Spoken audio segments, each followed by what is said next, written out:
All right, let's jump right in. We're going to break down what is officially the single most critical security risk for APIs today.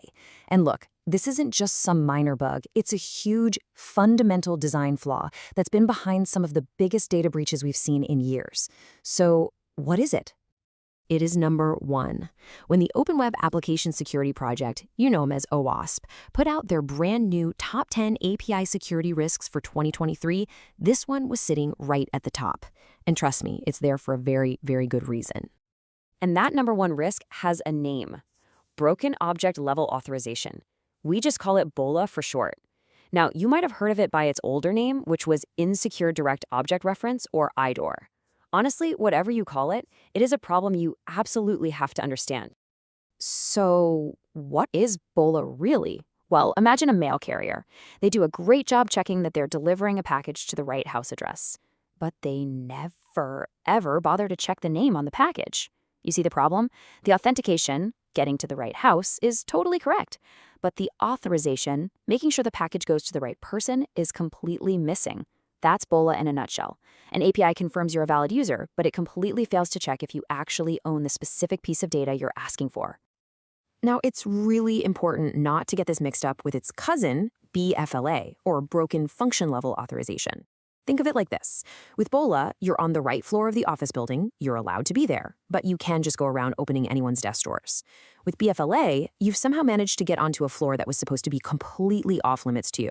So BOLA is all about accessing specific objects you shouldn't, not entire functions. In this right here, this is what makes BOLA so incredibly dangerous. OWASP officially rates its exploitability as easy. We're not talking about some super complex, sophisticated hack here. This is often dead simple to pull off. And when you combine that with how widespread it is, well, you've got the perfect storm. It's this exact combination, easy to find and easy to exploit, that lands it squarely in that number one spot. Okay, so let's flip the script for a second and look at this through the eyes of an attacker. How do they actually take advantage of this vulnerability? The really scary part is just how simple it is. The attack pattern, as you can see, is just shockingly straightforward. First, an attacker just logs in with their own perfectly valid account. Second, they do something normal, like checking their own profile, and they find an API call that fetches their data. They take a look and they see an ID, maybe something like users/123. Now here comes the magic trick. Step 3, they just change the ID. They switch 123 to 124. If the API is vulnerable, boom, step 4 happens. The API happily serves up data that is not theirs. And the final absolutely devastating step, they write a simple script to automate it and just start harvesting thousands, maybe millions of records. And it's not always as simple as just counting 1, 2, 3. Attackers have a whole bag of tricks. Yeah, messing with sequential IDs is the classic move, but what if you're using those long, random UUIDs? Well, an attacker is just going to hunt for other API responses where those unpredictable IDs are accidentally leaked. They can even get tricky with things like parameter pollution to try and confuse the server's logic. But the goal is always the same. Either horizontal escalation, where a regular user gets another regular user's data, or vertical escalation, where they hit the jackpot and get their hands on an admin's data. So, theory is one thing, but the real-world impact, that's where this gets really serious.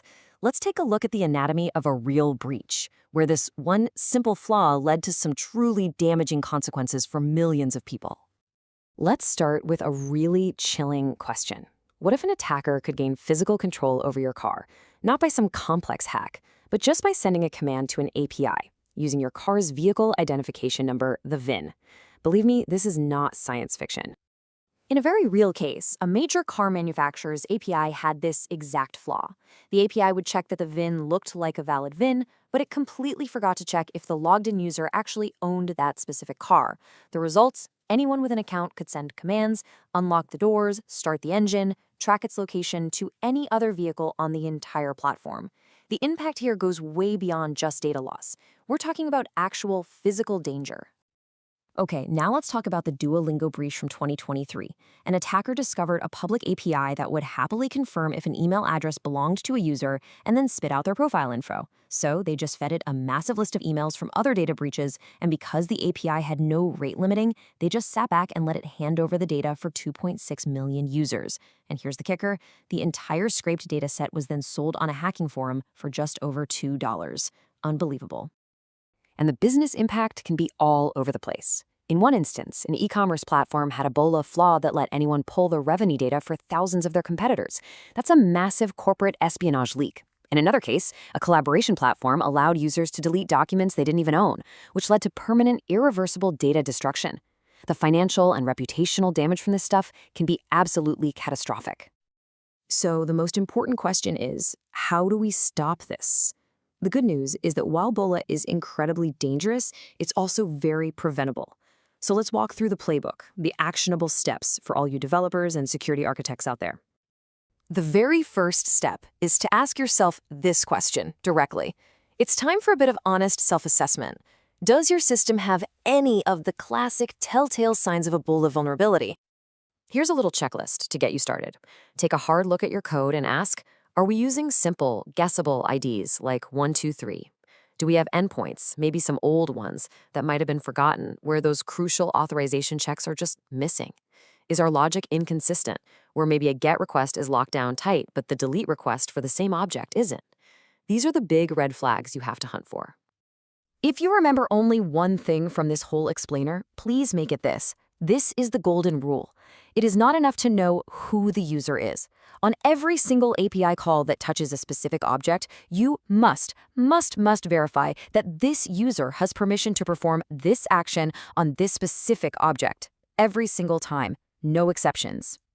And here are the big strategies to put that golden rule into practice. First, and most importantly, implement those object-level checks on every single request.